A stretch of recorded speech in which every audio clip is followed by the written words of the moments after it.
come to bless the Lord Amen. because He is holy. Hallelujah. Praise God. Tonight, let's go to prayer. Father, once again, we thank you for the sweet fellowship that you have given us. Thank you for this opportunity and the freedom to be able to come together and gather ourselves in front of your throne of grace, Lord God, so that we can worship you in spirit and in truth. Magsalita ka, Panginoon, dalangin po namin na ang iyong salita ay tumimo po sa aming mga puso. At ngayong gabi, Panginoon Hesus, handa po kami na dadako po sa pakikinig ng iyong salita. Hallelujah.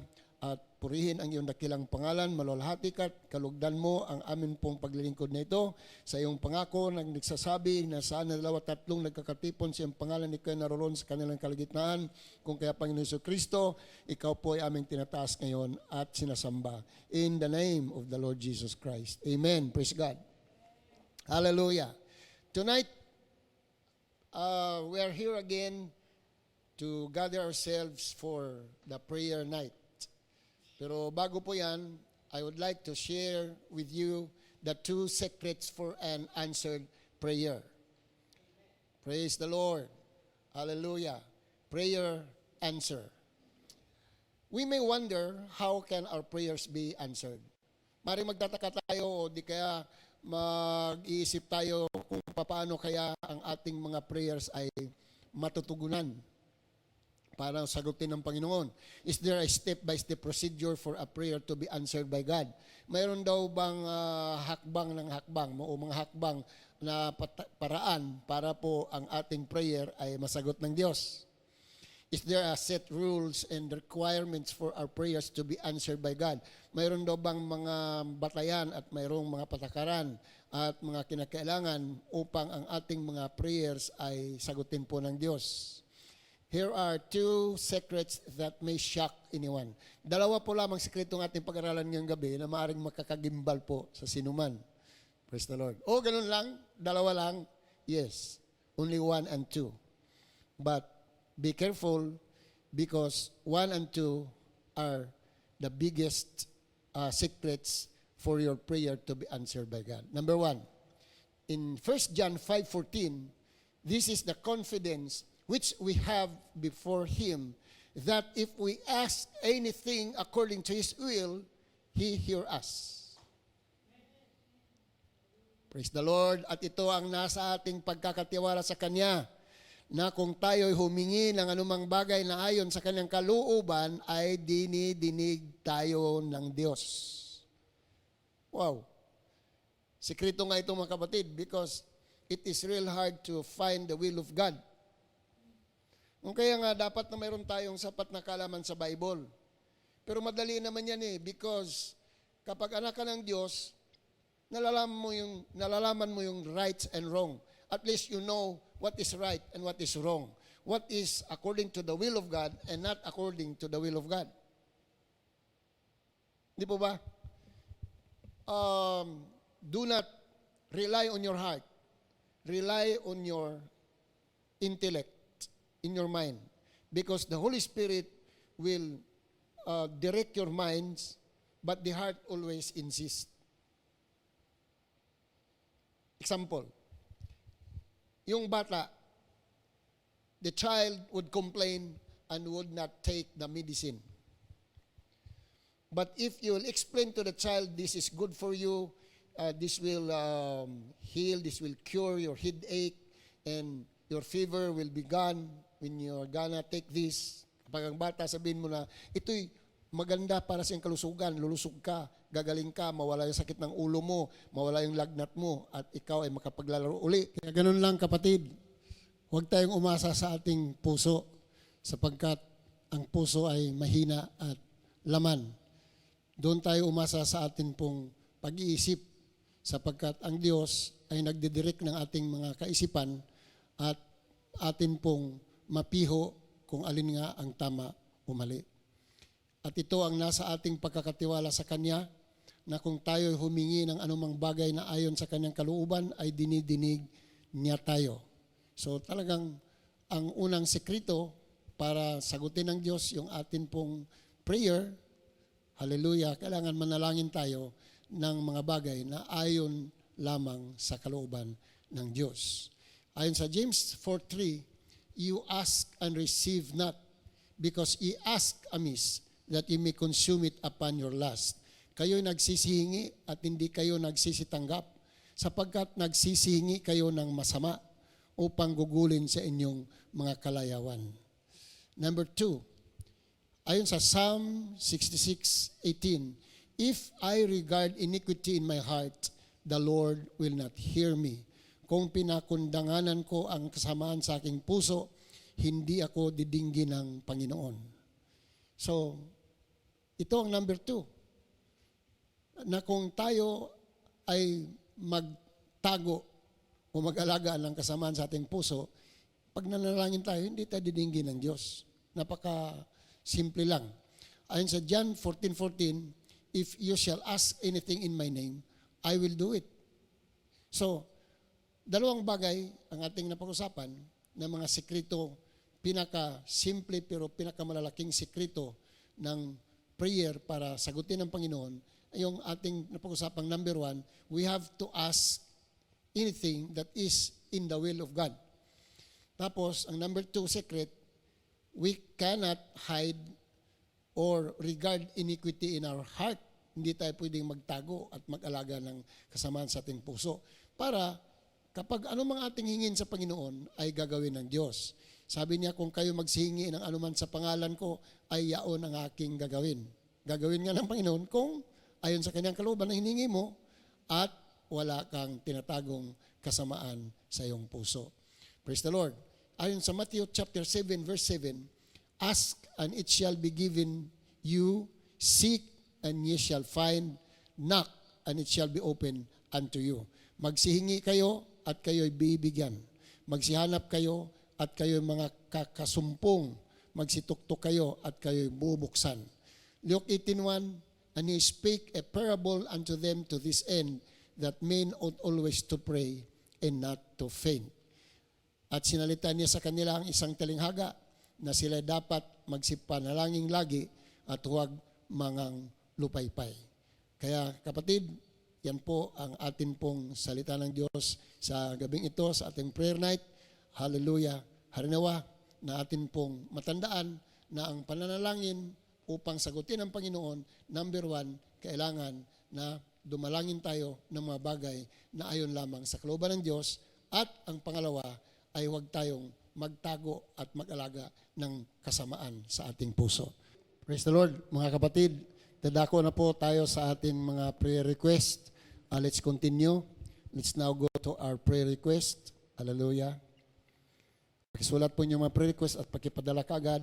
And as soon as ready na po, amin pong babasahin. And then we have at least 5 minutes to wait for your prayer request. Hallelujah. Para po babasahin natin mga kapatid. Afterwards, tayo po mananalangin. Hallelujah. Amen. While akin pong tatawagin si Teacher Julius Alviar muli sa isa pong testimony tungkol po sa answered prayer mga kapatid, tungkol sa kanyang prayer request. Hallelujah. Praise God.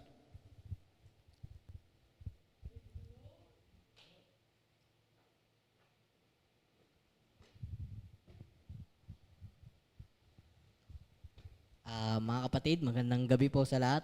At unang-una po, nagpapasalamat po ako sa Panginoon dahil nag-start na po ako sa, hindi pa naman talaga trabaho, pero yung mga meetings, nakaka-attend na po. At na-welcome na po ako sa San Juan National High School. Sabi ko San Juan City. San Juan National High School. Na-welcome na po ako at very thankful po ako sa favor ng Panginoon na siyang nagpupuno ng yung pangangailangan ko. So, ganon, kapag nag-i-start, syempre, lahat kailangan nagtitiis ka and at the same time ay nagtitiwala ka sa kung ano yung plano sa'yo ng Panginoon. Sa lahat po, nagpapasalamat po ako, lalo-lalo na itong moment na to, yung prayer night na to. Ito talaga yung nagiging sandata para makamit natin kung ano yung mga ipinaglalaban natin sa prayer. So, praise God at sa mga prayers, lalo na sa ECJC family, sa relatives, no, sa mga sumusuporta, ay maraming salamat po. At ako po ay ganap ng public school teacher. So, praise God at lahat ng kapurihan at pagpapasalamat ay ibinabalik ko sa ating nag-iisang Panginoon, Panginoong Hesukristo. So, praise the Lord. Amen.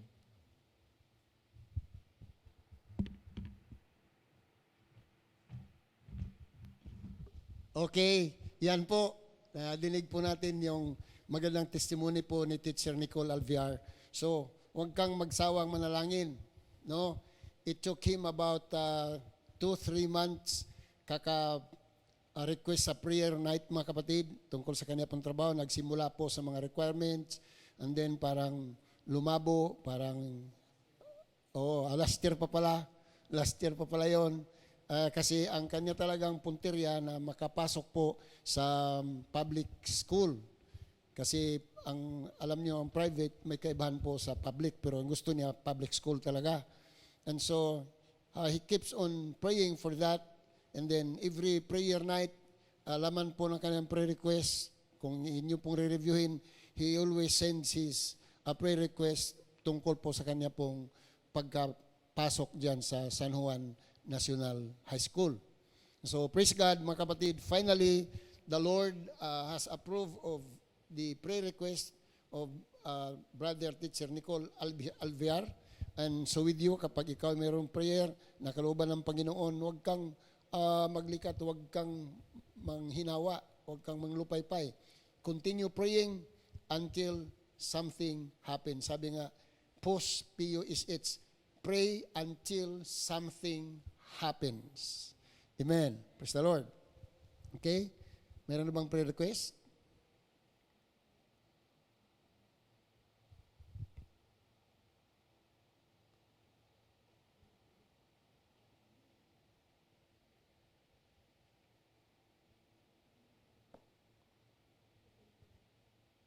Praise the Lord. Hallelujah.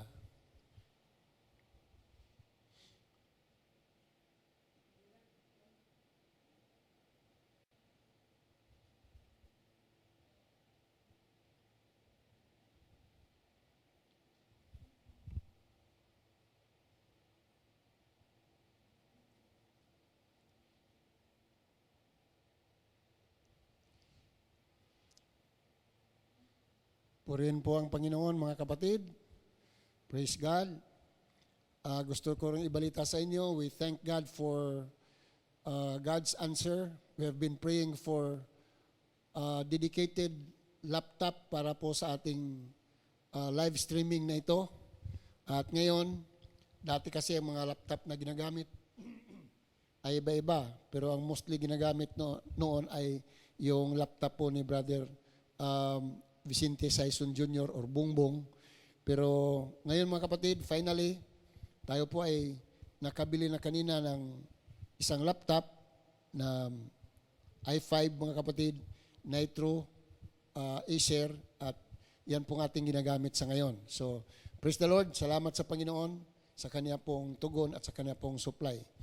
Ito ay galing kay Teacher Romil Ong, prayer request po, number 1, life partner. Number 2, salvation of my family and loved ones. 3, wisdom and favor ni Lord sa work ko. Number 4, good health, guidance, and safety for everyone, especially to ECJC family. Number 5, financial provision for everyone, especially to ECJC family. Praise the Lord. Hallelujah. Masarap na magiging kapamilya po ng Holy Church of Jesus Christ kasi may mga nagpipray na ikaw ay umunlad. Praise the Lord.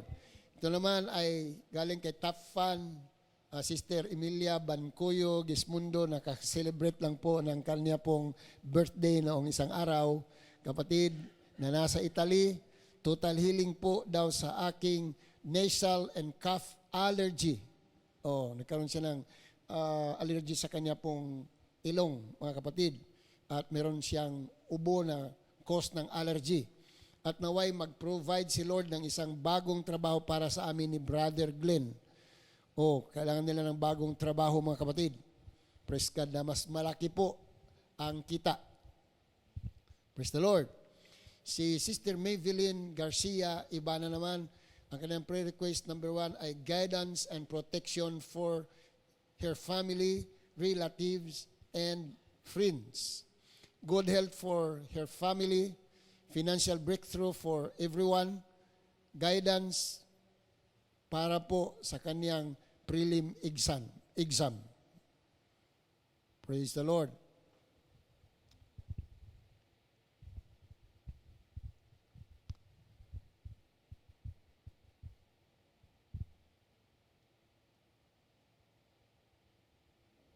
Praise God. Hallelujah. Galing naman kay Sister Ruth Samantha Cruz, kay Architect. Mga kapatid, prayer request po. Good health po sa lahat. Guidance and protection for my family and sa lahat po ng HCGC family. Favor po ng Panginoon sa work ko. Knowledge and wisdom po for maging okay po lahat ng ginagawa naming building projects at wala pong maging problema. May mga building projects po sila mga kapatid. Yan po ang trabaho ng mga arkitekto. Praise God. Sana isang araw, ang building project mga kapatid na atin ang gagawin ay ang church building na ng Panginoon. Amen. Praise God. Si Sister Cherilyn naman, galing po sa Santa Cruz, Marinduque. Prayer request niya ay divine protection para sa ating lahat. Makahanap na po ng work si Papa. Good health and spiritual strength sa amin ni Brother Nicole Alviar. Number 4, financial provision po sa ating lahat. Number 5, safety for everyone. Okay?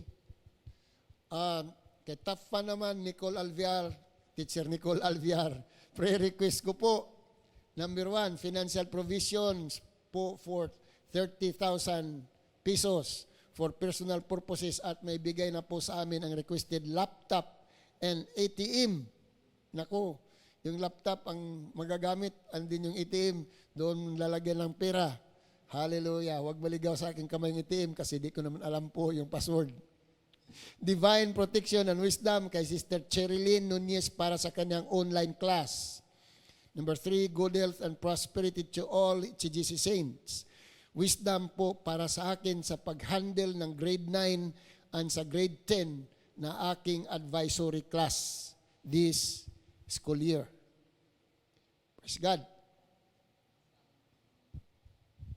Okay. Sister Judith Irismas naman, may prayer request, guidance, protection, and good health for my family, relatives, sa amin pong barangay 719 neighbors dito sa Pasay, HCGC family, complete healing for me sa aking asthma attack. God's protection for me sa pagpunta ko sa government offices at school para sa pag-asikaso ng requirements namin ng mag-anak for visa application para po sa Australia. Financial provisions for my parents and Holy Church of Jesus Christ family. Tutulak po sila sa Australia mga kapatid. Yung asawa po niya nandoon na po. Praise God. Pag-pray natin, Sister Judith Irismas. Sister Kim Fernandez naman, tough pan din. Prayer request ko po, healing for the cyst in my breast and good health for my family and HCGC family. Yan pong cyst na nasa dibdib po ni Sister Kim Fernandez mga kapatid ay nagpapaalaala sa atin na dapat tayong tumingin at talagang tatanaw po tayo sa Diyos mga kapatid ng Kanya pong kapangyarihang magpagaling sapagkat sa pamagitan ng Kanyang mga latay po ang lahat sa atin ay nagsisigaling. In the name of Jesus. Hallelujah. Praise the Lord.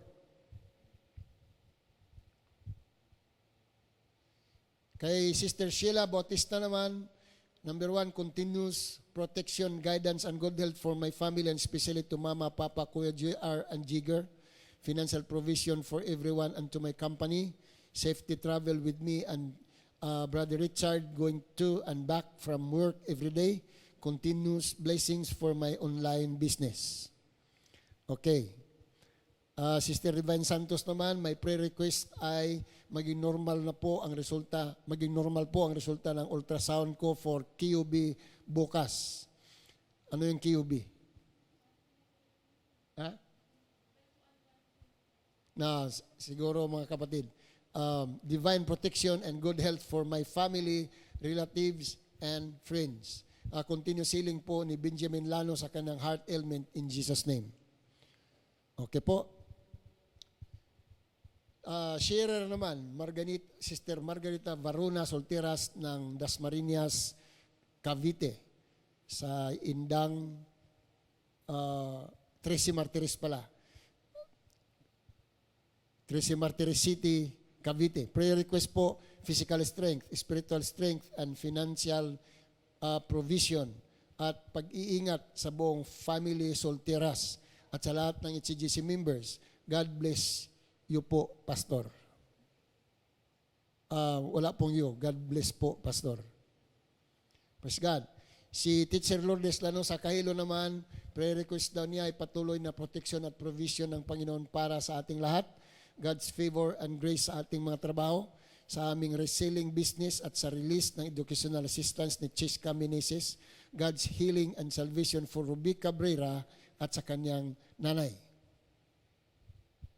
Si Brother Rogelio Militon Ongka, Brother Boy, prayer request po ng classmate ko na si Lolita Sumera sa kanyang dalawang apo, sina Cassandra Marie Ventura at Francisca Gabriel Ventura na dinggi po, na sila po ay gagaling ng mabilis.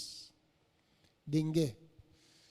Ito naman galing kay Engineer Vic Lanosa, prayer request po niya ay complete recovery para sa kanya at kay Tatay Carding, healing po para sa kanyang ubo, favor po para sa kanyang trabaho, protection po para sa HCGC from COVID-19. In Jesus' name. Amen.